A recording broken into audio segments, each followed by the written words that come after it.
بسم الله الرحمن الرحیم. نن مظفرآباد نه یو ماشوم راوسته 15 ورځو ماشوم. مور پلار وایي ډاکټر صاحب د دې ماشوم په ډکو امتیازو کې وینه راځي. موږ ماشوم ایگزامین که ماشوم کاته چې سټریم واستل پته ولګېده چې ماشوم ته په پیدایش باندې د ویټامین کې ستن نه لګېدلی. یاد وساتئ وړو ماشومانو له د پیدایش سره د ویټامین کې ستن لګول ضروري دي. چې کوم ماشومانو ته د ویټامین کې ستن ونه لګېږي هغې ماشومانو ته لږ ټایم پس ته موږ ورته وایو هیمریجیک ډیزیز افټر نیو بورن دا شروع کېږي.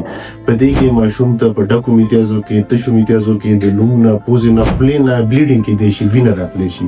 نو د دې دپاره ضروري دا دی چې هغه ماشوم ته خیر موږ ولګول او بیا پیرنټس پوه کړل چې اوس په ده ته دا مسله ني. خو چې کوم ماشومان په هسپتالونو کې خو دا انجکشن نارملي لګي ټولو ماشومانو ته. خو چې کوم ماشومان په کور کې پیدا کېږي مور پلار ته دا خاص دی چې ماشوم پیدا شي د پوره ټایم پیدا شوی نو هغه ته 10 یونټس او چې د وخت نه مخکې پیدا شوی نو 15 یونټ ویټامین کې په پتون کې په غوښه کې لازم ولګوئ. نور ستاسو د ماشومانو څه مسله وي نو تاسو شفیق پلازي کې زموږ کلینیک وزټ کولی شئ یا په ورکړو نمبرو باندې رابطه وکړئ خپل ماشوم لپاره اپوینټمنټ واخلئ.